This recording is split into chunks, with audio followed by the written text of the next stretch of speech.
Bonjour à vous, bienvenue à Conversation sur l'arthrite. Limiter la douleur, maximiser le mouvement, vos questions à Denis Fortier, physiothérapeute. Je suis Isabelle Robillard, spécialiste mission à la Société de l'arthrite du Canada. Merci de vous joindre à nous ce soir. Puisque nous nous réunissons pour cet événement à partir de nombreux endroits, je tiens à souligner que le territoire sur lequel je me trouve est le territoire traditionnel des peuples Kanyen'kehá:ka, Mohawk Nation et Haudenosaunee. Je suis reconnaissante d'avoir la possibilité de travailler et de vivre sur ce territoire avec des gens de toutes les cultures, identités et origines. Je souhaite que nous puissions ensemble bâtir une communauté fondée sur l'équité, la diversité et l'accès à la santé pour tous. Avant de commencer, voici quelques informations logistiques. Ce webinaire sera plus facile à visionner sur un ordinateur portable ou de bureau. Si vous éprouvez des difficultés techniques, veuillez envoyer un courriel à questions@arthrite.ca. Pour adresser votre question à notre invité, cliquez sur Questions-réponses au bas de l'écran. Nous essaierons de répondre au plus grand nombre de questions possible à la fin de la présentation. Vous pouvez cliquer sur la fenêtre Converser, qui se situe aussi au bas de l'écran, pour échanger avec d'autres participants et avec les modératrices de la Société de l'arthrite du Canada. Pour quitter la boîte de questions ou du clavardage, cliquez sur l'icône rouge dans le coin gauche de la fenêtre. Le webinaire est enregistré et nous vous ferons parvenir un lien vers l'enregistrement et les diapositives qui seront présentées ce soir dans les prochains jours. Un grand merci à Pfizer ainsi que tous nos autres commanditaires de la série de webinaires Conversations sur l'arthrite. Alors ce soir, Denis Fortier, physiothérapeute bien connu, a accepté de répondre à vos questions sur la gestion de la douleur par le biais du mouvement. Nous avons évidemment reçu un très grand nombre de questions que nous avons groupées sous 4 grands thèmes. D'abord, Denis nous expliquera comment l'activité physique peut contribuer à soulager les douleurs liées à l'arthrite. Il nous aidera aussi à connaître nos limites et nos capacités physiques. Il nous présentera des exercices à faire pour améliorer notre mobilité.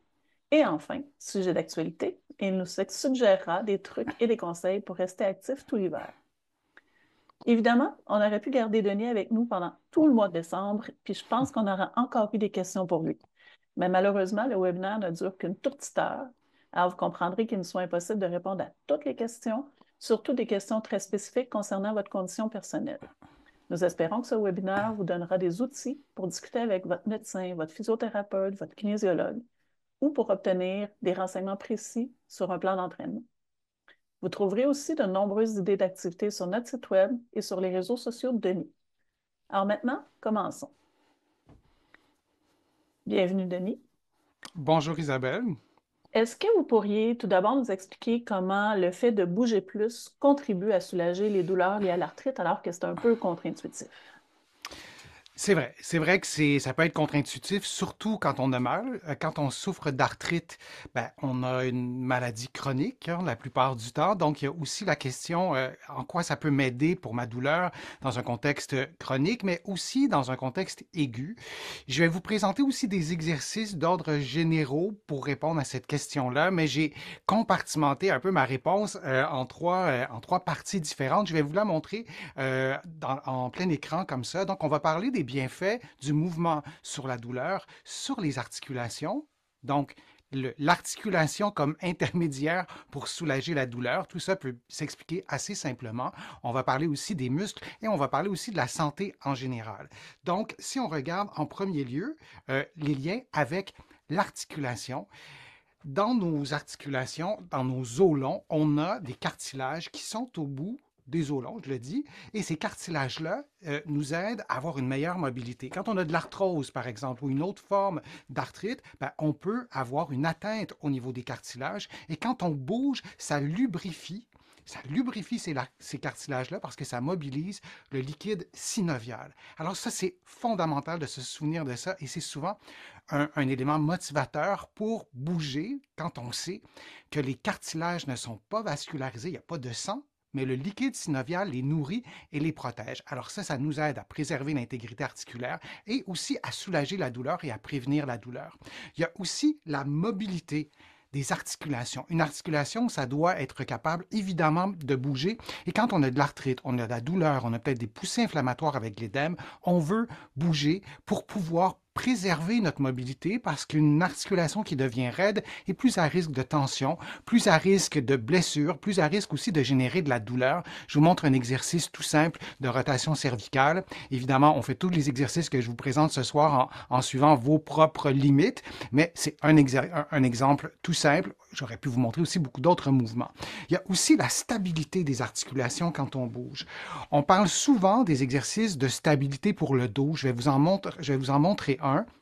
Vous êtes couché sur le dos, vous allongez votre bras et la jambe opposée comme vous le voyez. Donc ça, c'est un exercice, c'est pas une activité de la vie de tous les jours, mais c'est un exercice qui stabilise, qui stimule les abdominaux profonds, notamment. On peut le faire pendant 1 minute, prendre une pause, et on fait ça évidemment des deux côtés. C'est un exemple d'exercice de stabilité. Si vous allez marcher, tout simplement, vous stimulez aussi votre stabilité. Si vous allez nager aussi, vous allez stimuler la stabilité en bougeant grâce au mouvement. Et donc, cette stabilité-là protège, le nom le dit, ça stabilise, ça prévient les petits mouvements indésirables qui pourraient être source de blessures. Ici, on a de l'arthrite, si on a de l'arthrose, de l'arthrite rhumatoïde, peu importe la forme d'arthrite qu'on a, on veut avoir des articulations qui sont stables et la douleur, lorsqu'elle apparaît, et ça peut faire en sorte qu'on perd un peu de stabilité. Donc, entre les poussées inflammatoires, on en profite et on fait notamment des exercices de stabilité. Un autre élément qui est intéressant aussi, c'est pour la santé musculaire, on veut absolument avoir des muscles qui sont souples. Je vous ai parlé de la mobilité articulaire. Les os vraiment à l'intérieur, si je vous montre ça en gros, je ne sais pas si ça va fonctionner comme ça. Oui, ça fonctionne. Vous voyez, c'est un coude. Ça, c'est les os. Mais on veut aussi avoir une bonne souplesse musculaire plutôt. On veut des muscles qui puissent s'allonger. Donc, on veut faire des exercices aussi de souplesse. On veut faire des activités physiques qui font en sorte de travailler notre souplesse, par exemple, comme la souplesse de la hanche et toutes les articulations, mais la souplesse des muscles de la hanche, des petits muscles de la hanche. Alors, on veut préserver ces muscles-là et le fait de bouger régulièrement, peu importe l'activité, peu importe le sport, même peu importe les exercices qu'on fait pour autant qu'on respecte nos propres limites, quand on contracte nos muscles, on utilise nos muscles, on va on va stimuler la force, on va stimuler l'endurance et oubliez jamais que la douleur chronique, quand on en est victime en quelque sorte, quand on a des poussées d'arthrite par exemple, ça a un effet négatif sur la force musculaire, ça a un effet négatif sur l'endurance musculaire aussi et on veut lorsque ça va un peu mieux, lorsqu'on a un peu moins de douleur, lorsqu'on arrive à adapter des exercices, des activités physiques ou des sports à nos capacités physiques sans déclencher de la douleur, ben, c'est un petit peu comme si on investissait dans nos muscles pour qu'ils puissent nous aider lors de la prochaine poussée inflammatoire, par exemple, ou la prochaine crise de douleur, si on en a une qui viendra éventuellement.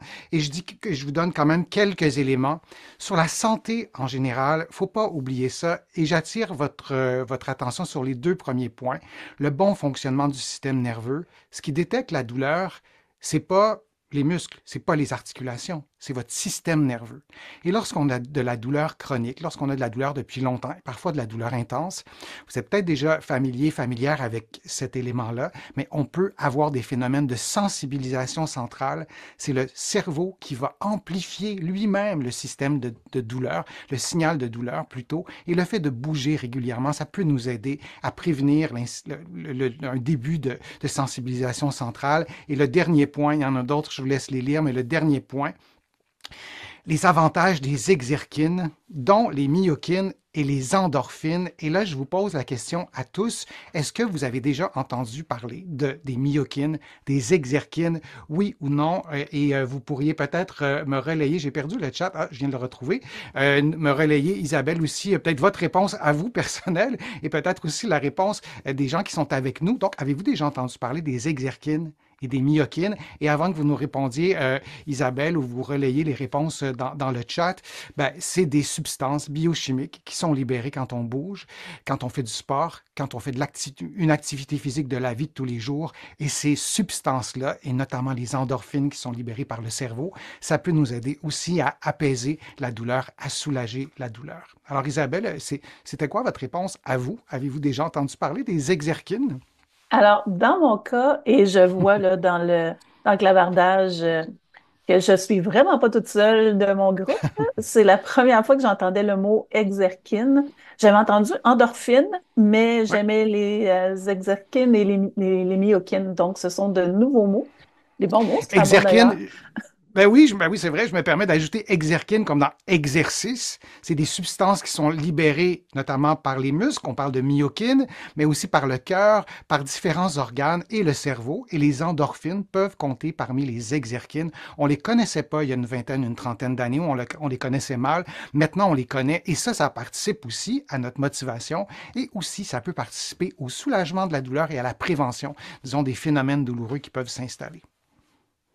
J'imagine que c'est un peu ce qui cause le fameux moment de bien-être quand on a fait un exercice, là, puis qu'on se sent un peu calmé et Tout plein à fait, d'entrain. entre autres. Entre autres, mais ça participe à la santé du cerveau, la santé des muscles, des os, du système nerveux, incluant le système nerveux. Et on sait que la douleur, c'est véhiculé, c'est transporté. Les signaux sont transportés par le système nerveux. Donc oui, on veut des exerkines, on veut bouger pour soulager la douleur. Oui, Un mot à conserver. oui. Alors, Denis, quand on vit avec l'arthrite, on a souvent peur de se blesser ou d'aggraver la douleur en bougeant trop ou en bougeant mal. Comment est-ce qu'on peut trouver le juste équilibre entre en faire trop puis pas en faire assez? Parce que je pense que des fois, on se limite un peu trop même. Mhm. Ouais, ça, c'est une question qui est vraiment très, très importante parce que c'est pas si simple que ça de répondre à la question. Et je vais tenter de répondre vraiment du mieux possible et j'invite tout le monde à adapter la réponse à sa propre réalité. Donc, je vais donner une réponse précise, mais en évoquant plusieurs scénarios. Et pour vous, là, qui nous regardez, ben, il y aura une partie de la réponse qui va peut-être vous servir demain et il y a peut-être une autre partie de la réponse qui va vous servir dans une semaine, dans un mois, peut-être quand la manifestation douloureuse sera différente. Je m'explique. Donc, allons-y, je vous montre le tableau, là. On va regarder les grandes lignes ensemble. Donc, la bonne dose d'exercice. Il faut quand même mettre en contexte qu'il y a trois types d'activités physiques. Vous le voyez, les exercices. Donc, si on fait un exercice comme ça de mobilité, vous pouvez le faire en même temps. Vous placez vos poings vis-à-vis votre nombril et vous faites une inclinaison en suivant l'axe de mouvement. Ça, c'est un exercice de mobilité, c'est un exercice. On peut faire aussi des sports. On les connaît, les sports, je ne ferai pas d'énumération. Et il y a aussi des activités fonctionnelles, la marche, les escaliers, faire nos activités dans la maison, nos activités quotidiennes. Et on pourrait aussi faire une longue liste, mais c'est des activités fonctionnelles. Alors quand on se pose la question, est-ce que je pourrais, est-ce que je devrais faire ça? Est-ce que j'en fais assez? Est-ce que j'en fais trop? J'aimerais qu'on garde en tête que ce soit les trois ou que ce soit un de ces trois éléments-là pour bien répondre à la question. On revient à notre tableau. On parle de douleur. C'est quoi la bonne dose d'exercice, comme Isabelle le disait, pour ne pas détériorer sa condition, pour ne pas augmenter la douleur? Mais il n'y a pas juste la douleur, il y a l'amplitude articulaire, il y a l'édème, bon, tout ça. Et quelle est la bonne dose aussi? Comme j'en parlais tout à l'heure, on le sait que le mouvement, c'est bon aussi pour soulager la douleur. Et à l'inverse, l'immobilité prolongée, lorsqu'elle est là longtemps, ben, ce n'est pas une bonne idée pour nos articulations. Nos articulations, elles sont faites pour bouger. Notre corps est fait pour bouger. Donc, on se pose deux questions. Est-ce que la douleur, elle est récente ou elle n'est pas récente? Et là, Isabelle, vous pourriez me dire, ouais, c'est pas clair, le récente, nouvelle douleur, douleur habituelle, c'est quoi cette affaire-là? Donc, je vous explique. Récente, il y a deux options dans le récent. Il y a une nouvelle douleur que vous ne connaissiez pas. Si vous avez de la fibromyalgie, si vous avez une polyarthrite rhumatoïde, une spondylarthrite ankylosante, et là, je pourrais faire toute la liste, depuis un certain temps, vous connaissez certaines douleurs, vous les avez eues. Vous savez qu'elles vont bien ou mal réagir à tel sport, telle activité physique, telle activité fonctionnelle. Mais si c'est une nouvelle douleur que vous ne connaissez pas, vous êtes extrêmement prudent, on préfère attendre un peu, on préfère attendre pour voir comment tout ça va se dérouler. Est-ce que demain, l'édème va être deux fois plus gros? J'ai traité des enfants à Sainte-Justine qui se présentaient avec un genou trois fois gros comme d'habitude. Ils n'avaient rien fait de particulier.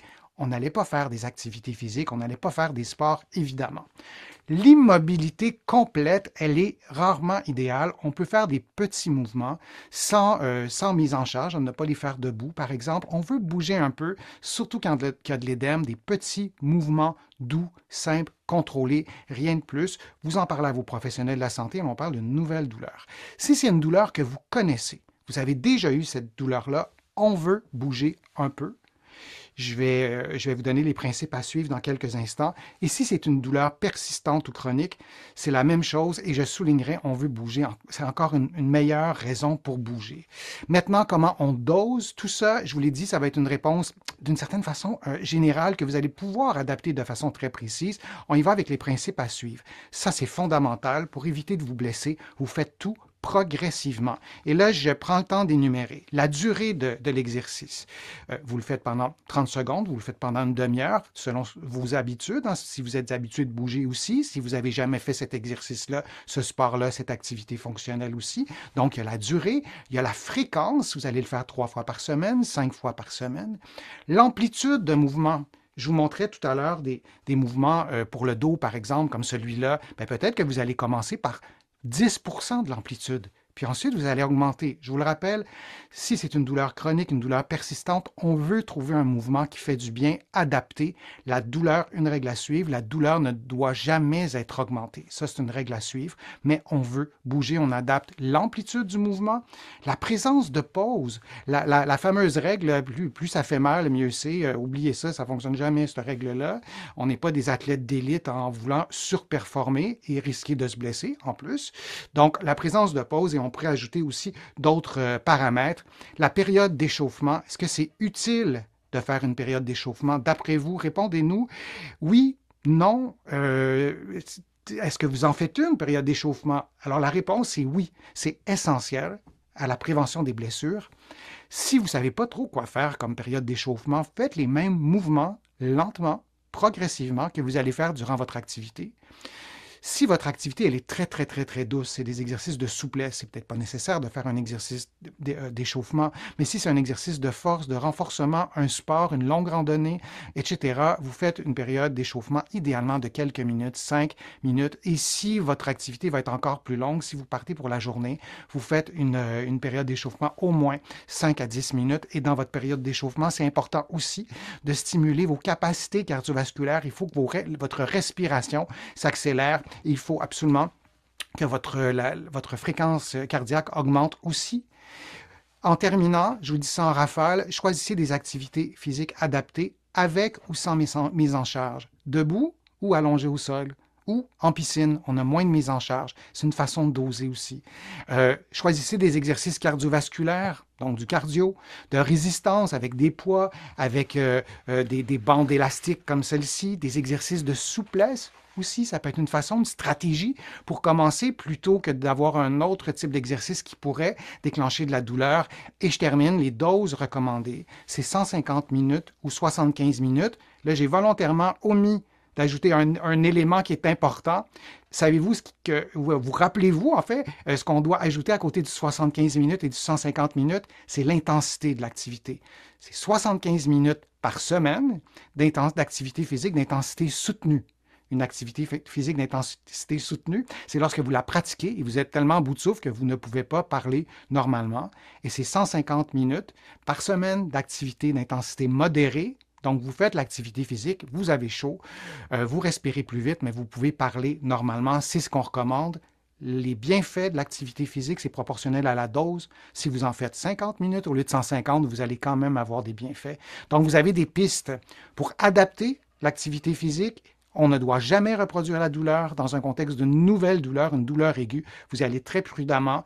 L'immobilité complète est rarement la solution, mais pour le reste, dans un contexte aigu, une nouvelle douleur, vous en parlez à vos professionnels de la santé. Isabelle. Alors, on a des gens qui se font beaucoup d'étirements, qui se préparaient bien et qui utilisaient la période d'échauffement pour qui c'est super important. Alors, on est content de voir qu'on a des gens qui sont Excellent. actifs dans notre groupe aujourd'hui. Et je me permets aussi de rebondir là-dessus. Il y a quelqu'un qui posait la question, qu'est-ce qui peut prévenir une douleur de type sciatique? C'est difficile de répondre à cette question-là parce que la sciatique, c'est le symptôme. On doit savoir la cause. Je vous donne deux causes, une sténose spinale, je n'aurai pas le temps d'entrer dans les détails, ou une hernie discale. Donc, c'est difficile ce qu'on peut faire pour prévenir une douleur de type sciatique, mais on revient, Isabelle, à la période d'échauffement. Si on veut faire une activité physique et on veut prévenir une douleur, incluant des douleurs de type sciatique, on veut une bonne période d'échauffement. Et l'exercice que je montrais juste ici, pas celui-là, ça s'en vient, celui-là, ça peut être un exercice d'échauffement aussi, un exercice d'inclinaison ciblé en plaçant ses poings vis-à-vis le nombril. C'est facile, c'est peut-être pas si facile que ça, mais en tout cas, c'est facile à s'en souvenir. Vous pourrez l'essayer à la maison. Ah, parfait. Euh, on parlait d'activités régulières, justement. Alors, moi aussi, je vais revenir là-dessus. On nous a beaucoup, beaucoup parlé de monter et descendre les escaliers. C'est une activité essentielle, puis pour laquelle beaucoup de personnes ont de la difficulté lorsqu'ils vivent avec l'arthrite. Alors, est-ce que vous avez des trucs à nous donner pour faciliter cette activité-là? Ça, c'est fondamental, c'est important. J'ai des patients, je fais des visites à domicile. Donc, j'ai des patients qui ne peuvent plus sortir de chez eux parce qu'ils ont perdu cette capacité physique-là. Et dans bien des cas, et moi, ça vient vraiment me chercher parce qu'on aurait pu prévenir en amont une perte de condition physique, de force musculaire, d'équilibre, tout ça, par des conseils vraiment relativement simple. Évidemment, je le fais avec ces patients-là, mais je suis content de pouvoir vous présenter des exercices. Vous allez voir, ils vont en avoir beaucoup des exercices. Je vais vous les présenter en rafale. Vous pouvez revoir aussi hein, notre discussion et vous pourrez refaire les exercices aussi. Je vais vous montrer aussi ce que je vous ai préparé comme liste, disons, de choses à penser si on veut préserver ou récupérer la capacité de descendre et monter les escaliers. J'ai mis descendre en premier, ça peut sembler un peu bizarre, mais parfois on peut commencer à stimuler la descente, à travailler la descente. Vous pourriez me dire, ouais, c'est parce qu'il faut remonter à un moment donné. Si vous avez la chance d'avoir un ascenseur aussi, parfois, à un certain endroit, ben, on monte en ascenseur et on descend à pied. C'est une bonne façon de faire une rééducation parce que monter, c'est beaucoup plus difficile. Donc, on veut développer la puissance musculaire. Je vais vous montrer des exercices qui s'occupent de ça, qui vont vous aider avec ça. La stabilité et l'équilibre. Quand on monte les escaliers, on veut avoir une bonne stabilité, je vous en parlais tout à l'heure, et de l'équilibre. Et l'autre élément qui est essentiel, qu'on oublie parfois, et dans un contexte d'arthrite, c'est pas si simple que ça de préserver ses capacités cardiovasculaires. On va voir tout ça étape par étape. Allons-y avec des exercices de puissance, des exercices de force musculaire, si vous préférez. Donc, il y en a trois. J'aurais pu vous en donner plusieurs. Un premier exercice, c'est l'exercice de la chaise au mur. Vous le connaissez peut-être et vous dites peut-être que moi je ne le fais pas, ça me donne mal aux genoux. Pour la grande majorité de mes patients, si on arrive à changer l'angle de flexion des genoux, donc on plie les genoux un peu moins, on tient 4 fois 30 secondes ou 4 fois 1 minute et on prend une pause évidemment entre chacune de ces séquences-là. Ça peut être une façon de faire. Si vous voulez un niveau de difficulté plus élevé, vous levez les talons. Je ne sais pas si on le voit sur la vidéo. Je pense que oui, c'est assez clair. On lève les talons, c'est encore plus difficile. L'exercice de droite. Des demi-fentes avant. Là, je les fais un peu rapidement. Vous pourriez les faire un peu moins vite pour commencer et vous adapter le niveau de flexion à vos capacités physiques. J'ai mis les bras comme ça pour que vous voyiez mieux, mais en même temps, ça stimule l'équilibre. On fait une pierre deux coups.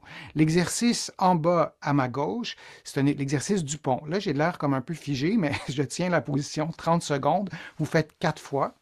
Si vous avez de la difficulté, vous gardez les mains au sol. Pourquoi on lève les mains? Parce que ça travaille votre stabilité. Le bassin va peut-être se mettre à bouger comme ça et vous faites 4 fois 30 secondes. Vous pouvez faire l'exercice sur les deux pieds ou, comme en ce moment, ce que vous voyez, vous faites l'exercice sur un pied. C'est beaucoup plus difficile. Et là, si vous avez des crampes, j'ai des patients qui me disent non, non, non, non, moi je ne peux pas faire ça, je vais cramper, puis après ça, je ne pourrai pas faire d'exercice pendant une journée.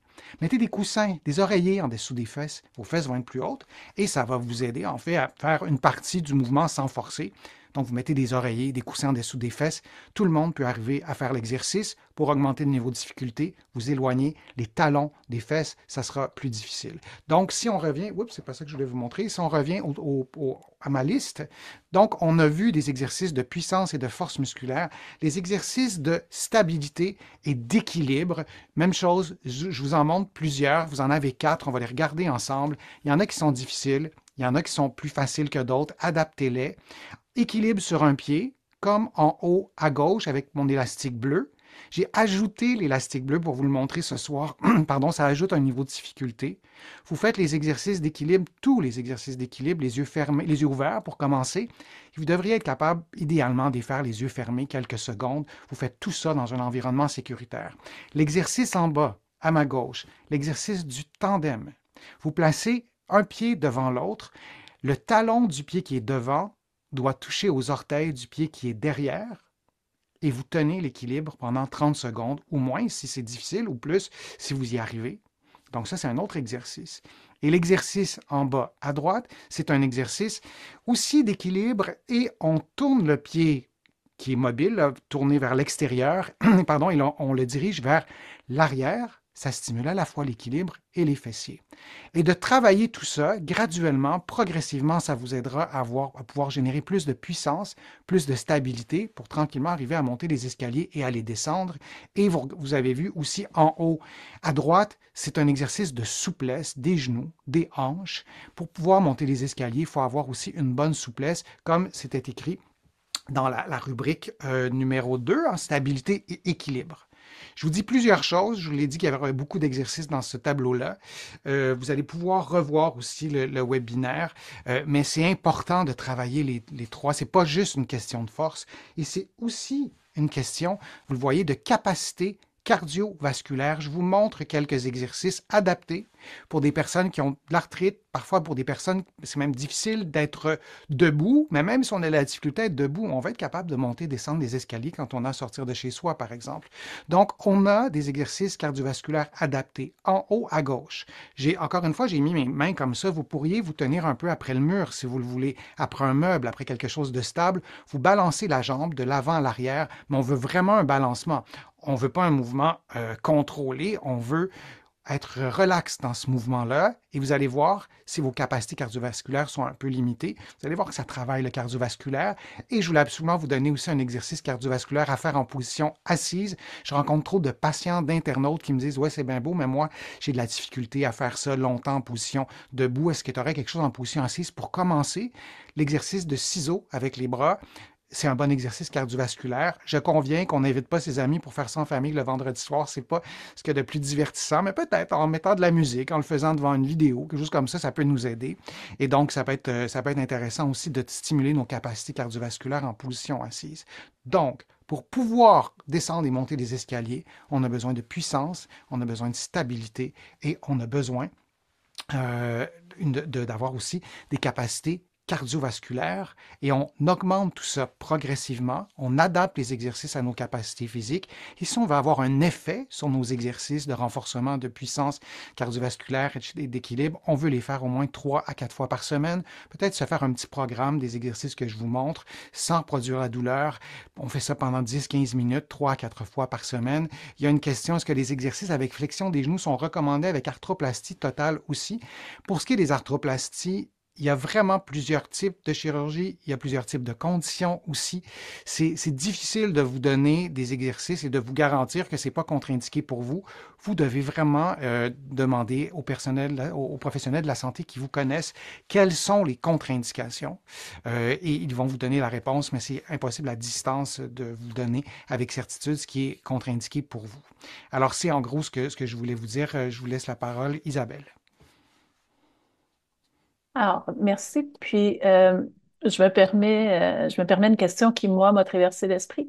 J'imagine que de mettre une chaise à proximité, ça peut aussi aider à nous mettre en confiance pour faire quelques exercices d'équilibre.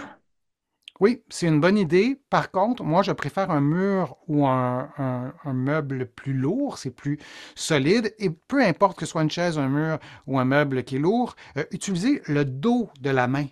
Essayez de ne pas tenir la chose en question, mais d'y aller avec le dos de la main. Quand on agrippe comme ça, on se trouve à court-circuiter les réactions d'équilibre. C'est un réflexe de protection, se tenir. Et quand on utilise le dos de la main, on utilise beaucoup plus les muscles stabilisateurs, notamment du tronc, hein, si on est debout. Donc oui, c'est une bonne idée, une chaise, il faut que ça soit stable et placer le dos de la main. Et si c'est pas assez stable, c'est peut-être que l'exercice est trop difficile, réduisez le niveau de difficulté.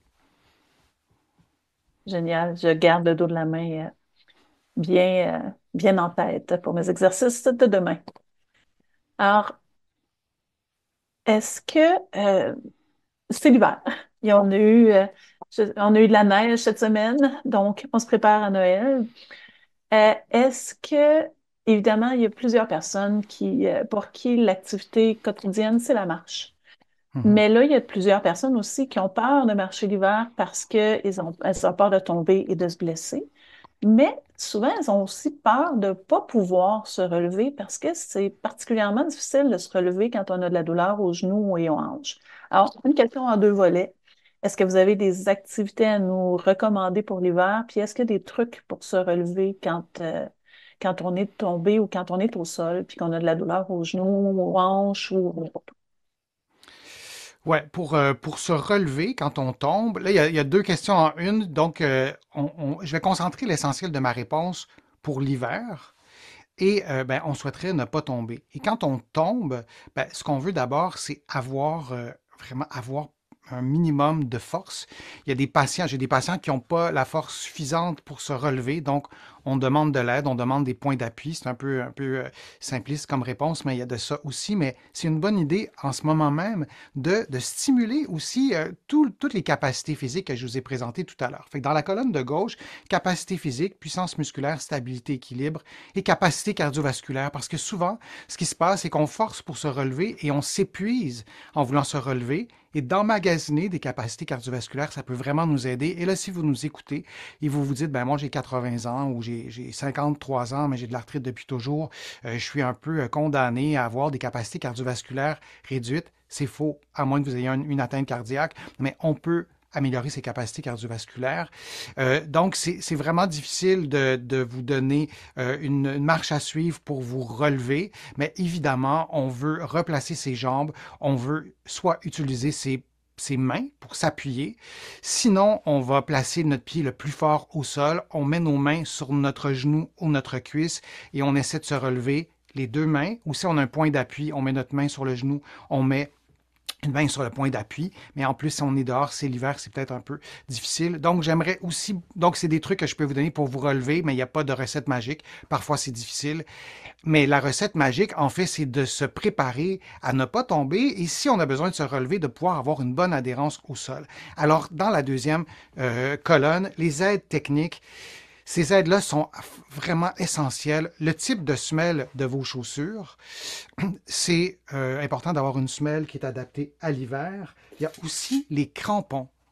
Et avec les changements climatiques, il y a de plus en plus de glace. Et les crampons devraient tous en avoir, qu'on ait de l'arthrite ou pas. Je vous en montre quelques-uns. C'est mes crampons à moi.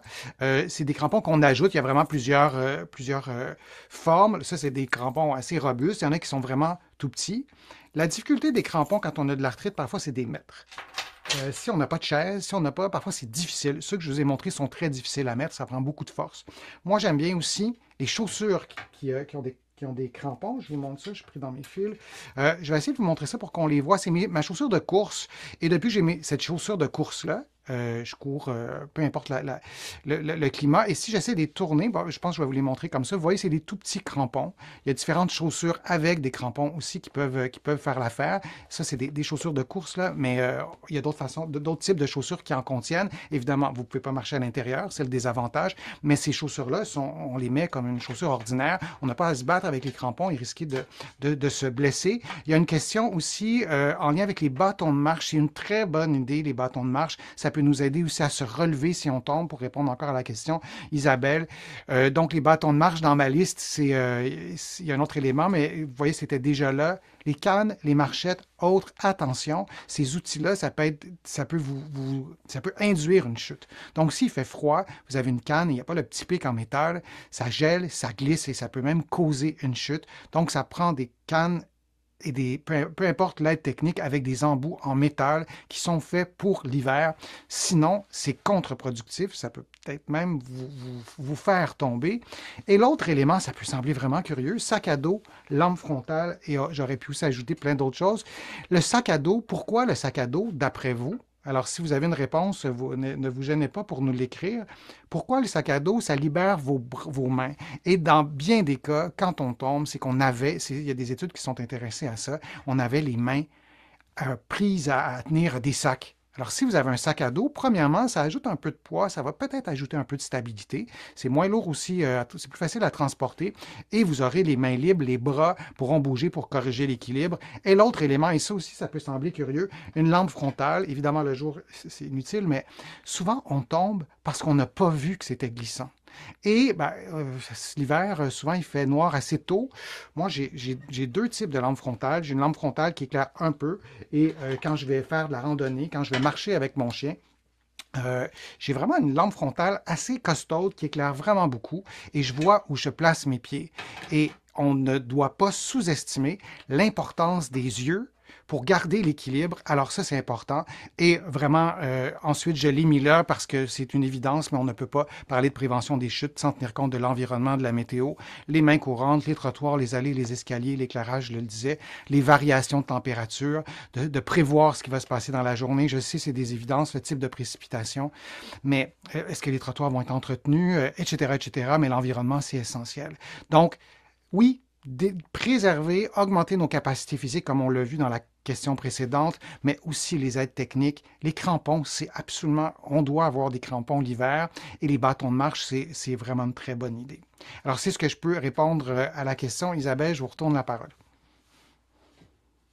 Et je seconde, les crampons ont changé ma vie, vraiment. Mhm. Je j'avais jamais cru à quel point ça pouvait faciliter la marche, d'avoir des crampons, et la Et ça a changé ma confiance. vie. Je vous interromps, il y a un petit décalage, mais ça a changé ma vie à moi aussi de coureur.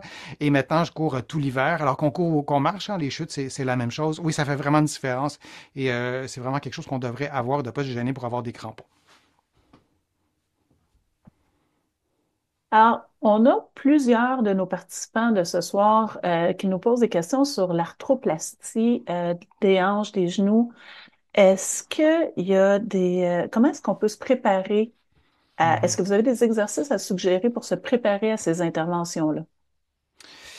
Oui, et merci pour cette question-là. Ça arrive vraiment souvent qu'on voit des patients en physio après l'intervention, mais pas toujours avant l'intervention, de plus en plus, mais ça dépend d'un paquet de facteurs. Là. Je n'entrerai pas dans les particularités de notre système de santé, mais mieux on est préparé pour l'intervention, ben, meilleures sont nos chances aussi de récupérer un maximum de capacité physique. Et souvent, quand on a une intervention, dans bien des cas, c'est qu'on attend depuis un bon petit bout de temps. Donc, on s'est peut-être déconditionné. Il y a peut-être des phénomènes inflammatoires qui se sont installés, etc., etc. Donc, de se préparer, c'est essentiel. Je vous montre là aussi ma liste d'éléments à prendre en compte. Bon, on va y aller avec les capacités physiques. C'est l'essentiel ce sera l'essentiel de ma réponse. D'abord, suivre les contre-indications de l'équipe soignante. Vous devez leur poser la question. C'est pas quelque chose sur le web que vous allez attraper qui va pouvoir vous confirmer que vous pouvez, vous ou pas. Vous devez suivre les contre-indications. On parle d'avant la chirurgie, là, pour être vraiment très, très clair. Parfois, l'articulation est tellement en mauvais état qu'on émet des contre-indications avant d'avoir la chirurgie. Donc, ça, c'est important. Optimiser la mobilité articulaire. Et là, le reste de la phrase, dans son ensemble, quand on a une intervention chirurgicale pour le genou ou pour la hanche, ben, après l'intervention, on va avoir besoin de toutes les articulations, pas juste le bas du corps, mais le haut du corps aussi.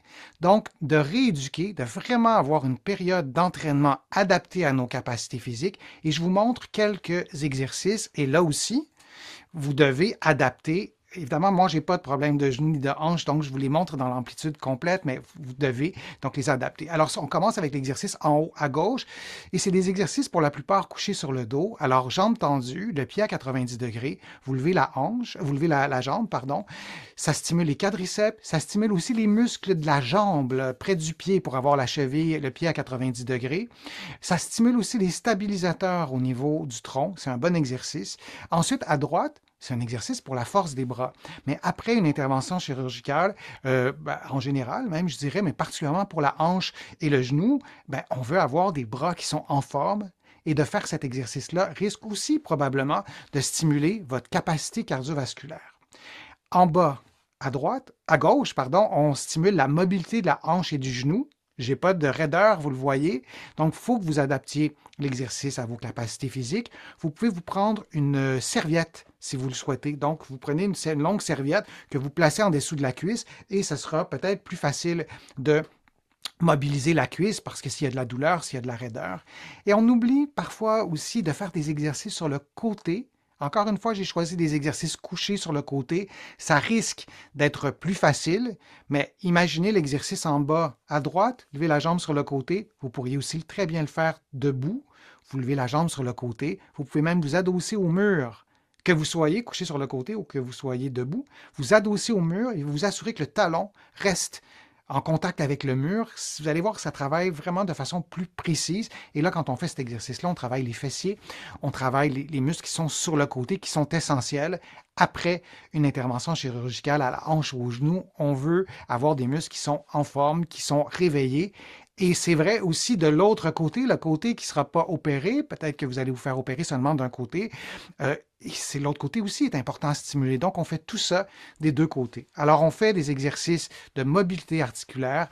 On essaie d'optimiser la force et l'endurance musculaire et une bonne façon de parvenir à faire ça, c'est de, si on peut, de bouger, d'être actif, d'aller marcher si on peut marcher. Si on a des appareils à la maison, un vélo stationnaire, si on a une elliptique et si on a, c'est toujours pas contre-indiqué, de stimuler notre force, notre endurance quand on aura notre intervention et après, on récupérera probablement plus rapidement, on sera plus en forme aussi. Peut-être qu'on dormira mieux aussi, peut-être qu'on aura besoin de moins d'analgésiques, peut-être pas, mais ça met les chances de notre côté aussi. Stimuler l'équilibre, ça aussi, c'est souvent négligé. Et parfois, c'est négligé parce qu'on se dit, à mon âge, à 50 ans, 60, 70, 80, je ne peux pas récupérer l'équilibre. L'équilibre, c'est une capacité qui se rééduque vraiment très bien. Et parfois, c'est plus facile, d'une certaine façon, de le faire avant l'intervention. Donc, c'est ce que je vous recommande de faire. Les capacités cardiovasculaires pour les mêmes raisons que tout à l'heure. Et l'autre élément, s'alimenter adéquatement. C'est un sujet qui est délicat, qui est sensible. Parfois, perdre quelques kilos. C'est pas simple. Évidemment, ça va me prendre quelques secondes à vous le dire, mais perdre quelques kilos, c'est bien démontré. Si on a un surpoids ou si on est en situation d'obésité, ça a des bienfaits aussi pour la santé articulaire. Ça sera peut-être un peu plus facile. Et parfois, on est en attente longtemps pour une intervention, ça peut peut-être être une occasion d'avoir cette réflexion-là et de prendre la décision soi-même, de ne pas la prendre en fonction de pression extérieure, tout ça. Mais on le sait que perdre quelques kilos, notamment sur l'inflammation, ça peut avoir des effets bénéfiques, donc de réduire, disons, le terrain qui est propice souvent à l'inflammation et favoriser la guérison. Et en un mot, l'environnement, les ressources humaines, pour le dire dans un terme qui sonne un peu administratif, mais d'abord aménager les espaces de vie. Pensez à tout ça avant, libérer les espaces encombrés, adapter la salle de bain si possible. Il y a d'autres choses qu'on peut faire. Faire appel au CLSC, je le dis parce que parfois, on n'y pense pas ou on y pense trop tard ou parfois le lien ne se fait pas de l'hôpital. Donc oui, pensez aussi à ça, au CLSC, aux organismes communautaires qui peuvent peut-être vous aider, impliquer vos proches si possible, consulter un physiothérapeute ou une ergothérapeute, et il y a d'autres intervenants aussi qu'on peut consulter. Donc c'est en gros ce que je vous donne comme conseil, et les exercices que je vous ai donnés aujourd'hui, c'est des exercices que vous pourriez faire pour autant que les exercices ne soient pas contre-indiqués. Isabelle, je vous redonne la parole.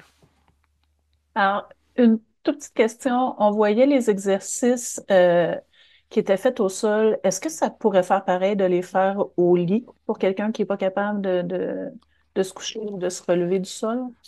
Tout à fait. Oui, on peut le faire, on peut les faire au lit. C'est pas l'idéal. On les choisirait au départ de les faire au sol, mais oui, tout à fait. Et il faut surtout pas limiter de dire je ferai pas cet exercice-là. On le fait au lit. Et oui, oui, c'est tout à fait probablement même aussi valable dans un contexte de préparation avant une intervention. Génial. Alors, il nous reste quelques minutes. Est-ce que des exercices qu'on devrait privilégier, des exercices ou des sports, on nous a parlé beaucoup du jogging, des sauts, est-ce que des exercices qu'on devrait privilégier puis des exercices qu'on doit éviter quand on fait de la retraite?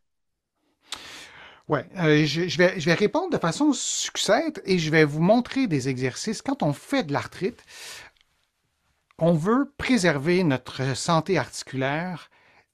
On veut stimuler les gros muscles, comme on voit en ce moment à l'écran, les muscles des cuisses, mais aussi les épaules et aussi les mains et les doigts, les cuisses, les fesses. Je vous ai montré des exercices ce soir. Je vous montre des exercices maintenant. On va y aller comme ça pour le haut du corps.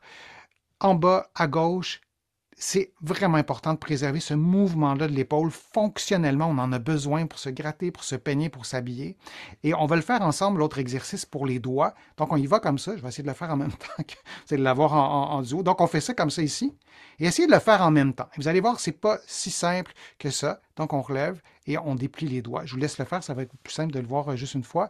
Donc, faites-le en même temps que moi, cet exercice-là. Et quand vous serez habitué de le faire, faites-le plus rapidement. De préserver la mobilité de nos doigts, de nos mains, c'est absolument fondamental. Les gros muscles, c'est ces muscles-là qui vont nous donner de l'autonomie en quelque sorte, qui va presque garantir notre autonomie. Ce qu'on veut éviter, on veut éviter les activités qui causent la douleur, qui causent de l'inflammation. Et souvenez-vous que l'inflammation, ça apparaît parfois quelques heures après. Les activités de contact, comme les sauts par exemple, moi, je vous dis de ne pas vous les interdire systématiquement. Demandez à vos professionnels de la santé. Il ne faut pas oublier que l'arthrite est souvent associée à de l'ostéoporose. Donc, si vous faites de l'ostéoporose, en ce moment, on va être prudent avec les sauts, mais à l'inverse, si vous faites de l'arthrite et vous intégrez des sauts doux, il y a des façons, je me permets de le dire, vous allez en trouver sur ma chaîne, des sauts qui sont amortis. C'est une façon de faire des sauts en douceur et de nous aider aussi à préserver notre santé articulaire. Donc, les sauts, il faut vraiment être nuancé, mais si vous faites de l'ostéoporose avec de l'arthrite, demandez à vos professionnels de la santé, il y aura peut-être des choses contre-indiquées. Et vraiment, allez-y avec ce que vous ressentez pour votre douleur et les signes d'inflammation, rougeur, chaleur, gonflement qui peuvent apparaître quelques minutes, quelques heures pardon, après l'activité. On pourrait continuer avec une longue réponse, mais le temps file, Isabelle, je vous redonne la parole. Parfait. Euh, merci. C'était succinct, mais c'était parfait. Et la question, je dirais presque la question qui tue parce que c'est aussi quelque chose qui nous est revenu souvent. L'arthrite et la fatigue, c'est souvent intimement lié. Est-ce que vous avez des conseils pour nous aider à nous motiver à bouger quand on manque d'énergie? Et parfois, la fatigue, c'est parfois le symptôme en haut de la liste dans les plaintes des patients avant même la douleur dans un contexte d'arthrite. Et parfois, on minimise cet aspect-là de la fatigue. Parfois, on n'en parle pas à ces professionnels de la santé. On se dit, ben, c'est pas médical. J'ai ajouté sans cause médicale identifiée. Évidemment, si vous avez un problème de glande thyroïde, si vous avez un problème de santé, évidemment, il faut que ça soit traité. Mais s'il n'y a pas de problème de santé qui explique la fatigue, à part l'arthrite, allez voir les habitudes, vos habitudes de vie. L'alimentation, c'est important. Le sommeil, la gestion du stress, la socialisation. Socialiser, ça nous aide aussi à avoir plus d'énergie. Et on retient une chose, l'horloge biologique, cette horloge-là qui est à l'intérieur du cerveau, derrière les yeux, a besoin d'être réglée chaque jour. Quand on a de l'arthrite, parfois on ne va pas à l'extérieur parce qu'on a mal pour plein de raisons que vous connaissez probablement, vous les expérimentez probablement. Donc, d'aller à l'extérieur, de s'exposer à la lumière, de faire des activités physiques de façon cyclique, d'une certaine façon, toujours à la même heure, des activités physiques que vous aimez, ça peut être des exercices, des sports, aller marcher. Mais moi, je vous encourage vraiment, on le voit dans la colonne de droite, d'aller en plein air, de vous exposer à la lumière. J'aurais envie d'en parler encore pendant une demi-heure, mais il y a tellement de choses à dire pertinentes là-dessus, des choses qu'on ne savait pas il y a 20 ans.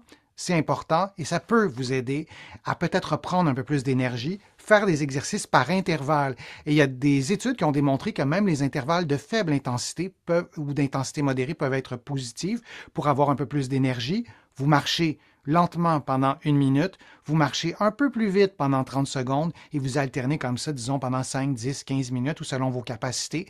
Et le lentement puis le rapide, là aussi, vous adaptez ça à vos capacités physiques. Ça, c'est par intervalle. Ne vous gênez pas pour aller chercher des niveaux d'intensité modérés ou soutenus si votre condition physique le permet. Et je réitère, si vous pouvez vous structurer vraiment un horaire d'aller au lit, vos repas, vos activités physiques, on a aussi des horloges biologiques dans nos muscles. Et plus on organise tout ça dans une routine, dans une certaine régularité, ça peut nous aider à mieux dormir, ça peut nous aider à mieux gérer notre stress. La fatigue, le manque d'énergie, c'est vraiment un vaste sujet. On ne veut pas s'épuiser en faisant de l'activité physique aussi, fait qu'il faut doser tout ça. Mais c'est des pistes de réflexion que je pourrais vous donner de façon succincte. Merci infiniment. Euh, comme je disais, je me doutais que ça serait le cas, mais je suis convaincue qu'on vous garderait pour encore quelques heures, puis il rentrerait encore des questions. On va aller vers un- quelques petites questions en Mhm. rafale qu'on a eues. Ouais. J'ai donc, est-ce que une question qui nous est revenue puis que je trouvais fort intéressante, est-ce que il y a le chaud, le froid quand on a de la douleur? Est-ce que vous pouvez nous dire rapidement quand est-ce qu'on Ouais. utilise lequel? Ouais, là, il va rondement, volontairement. Donc, le froid, ça diminue pas l'inflammation. C'est un mythe. Ça n'a jamais été prouvé. On pourrait y revenir plus longuement. Le froid, ça diminue la douleur. Il faut vraiment que ce soit froid et c'est pas vrai pour tout le monde. Et quand on applique du froid ou de la chaleur, c'est dans une serviette humide. On fait attention aussi de ne pas se brûler ou se blesser quand c'est trop froid. Donc, oui, ça diminue la douleur et ça empêche la douleur d'être détectée par le cerveau. Il faut vraiment que ça soit froid. Ensuite, la chaleur. Une chaleur humide, c'est beaucoup plus efficace. La chaleur, ça relâche, ça détend les tissus, on le sait, ça nous détend. Donc, parfois, on peut mettre de la chaleur au niveau de l'épaule, puis on peut mettre au niveau du trapèze, pardon, puis on peut mettre de la glace au niveau de l'épaule. C'est pas contre-indiqué de mettre les deux à différents endroits. La chaleur sur les muscles, puis la glace à l'endroit précis de la douleur, ça peut être une façon de faire 15 minutes. Et si ça donne rien, ça donne rien de le répéter à toutes les heures. Vous perdez votre temps. Mais s'il y a un effet positif, oui. Si ça vous permet, par exemple, de mieux dormir, ça peut être une bonne idée. Génial. Puis, est-ce que l'eau chaude, ça va être aussi efficace que de la chaleur sèche, par exemple? Ben, en général, un peu moins.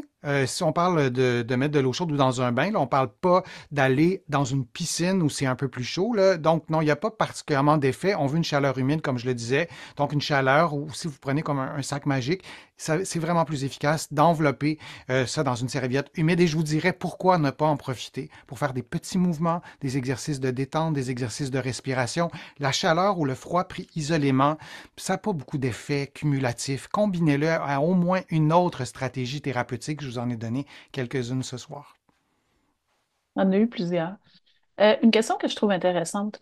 Est-ce que le fait de travailler physiquement peut, euh, peut être comparable à faire de l'exercice physique ou si on devrait en plus ajouter des exercices physiques? Moi, je pense qu'on devrait ajouter des exercices physiques, particulièrement dans un contexte d'arthrite, particulièrement aussi dans une période de l'humanité où on vit longtemps. On n'a jamais vécu jusqu'à 80, 90, parfois 100 ans.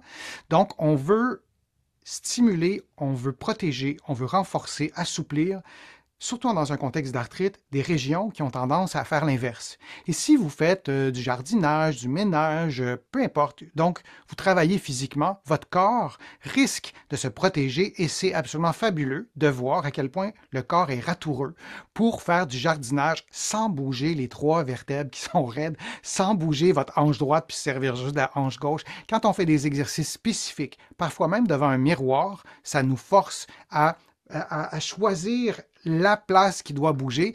Comme quand on fait cet exercice-là de mobilité, vous devez le faire avec les vertèbres qui sont vis-à-vis le nombril. Sinon, ça ne fonctionnera pas. Une activité physique, votre corps va probablement vous tricher ça, puis il n'y aura pas d'effet si positif que ça sur ces vertèbres-là plus raides, pour prendre un exemple précis.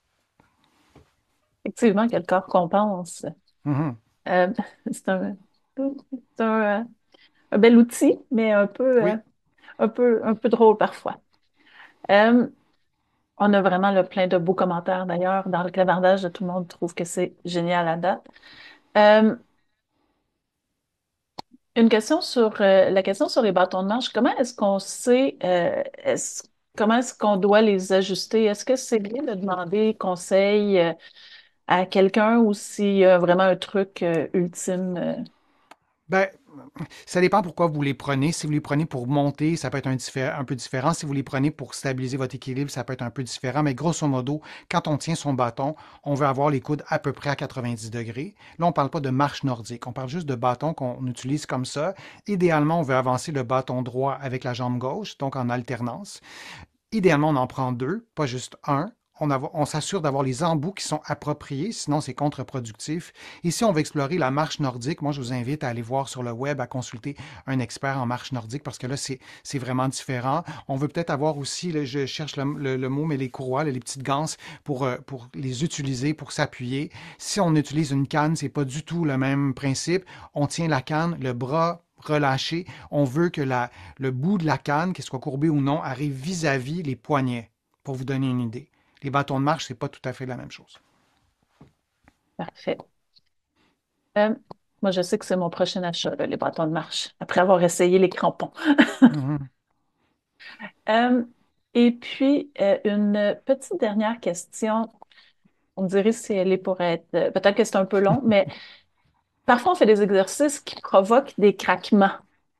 Oui, Est-ce que c'est normal? Est-ce qu'on doit avoir peur de ces craquements-là? réponse courte. Craquements qui sont douloureux, vous consultez. On veut savoir ce qui se passe. Des craquements qui sont pas douloureux, ça peut être un signe euh, complètement inoffensif. Il y a du liquide dans nos articulations, un peu comme des petites bulles qui peuvent faire ces craquements-là. On le voit aussi chez des patients qui retrouvent de la mobilité cervicale. Et oh, il y a des craquements à la fin du mouvement. S'ils ne sont pas douloureux, il n'y a pas d'inquiétude. S'il y a de la douleur, on consulte. Et si vous sentez que c'est associé avec une espèce de mouvement bizarre, comme dans la hanche, il y a comme un cloc quand vous allongez la jambe, là, vous voulez consulter pour voir si on ne pourrait pas faire des exercices de stabilité. Pas de douleur, on ne s'inquiète pas. Pas de douleur avec une sensation bizarre, on consulte. Un craquement avec la douleur, on veut savoir pourquoi. Parfait. Eh bien, Denis, merci infiniment. Grand J'ai plaisir. vu que plusieurs personnes avaient demandé à à voir la liste des exercices. Vous allez avoir accès demain ou après-demain, vous allez recevoir en fin de journée un lien vers le webinaire. Vous allez pouvoir revoir le webinaire aussi souvent que vous allez le vouloir. Vous allez pouvoir le passer rapidement, des parties rapides. Donc, gênez-vous pas. Et la chaîne YouTube de Denis est remplie de, de vidéos super intéressantes. D'ailleurs, on a Je me déjà... permets d'ajouter, Isabelle, si vous permettez, si vous allez sur ma chaîne YouTube, vous allez sur la liste de lecture qui s'appelle Plus jamais malade. Je pense que pratiquement tous les exercices que j'ai montrés sont dans cette liste-là. Vous allez les trouver aussi, mais vous allez pouvoir juste regarder le webinaire, puis vous allez pouvoir les revoir à volonté. Parfait. Mais votre chaîne YouTube, c'est une mine d'or d'informations et de vidéos. Donc, je vous invite. On a aussi sur notre site web plusieurs vidéos, dont entre autres une série de vidéos de yoga qui peut être très intéressant. Mhm. Donc, Denis, au nom de la Société de l'arthrite et de tous les participants de ce soir, je vous remercie d'avoir accepté de répondre à leurs questions parce que dans ce cas-ci, on a vraiment fait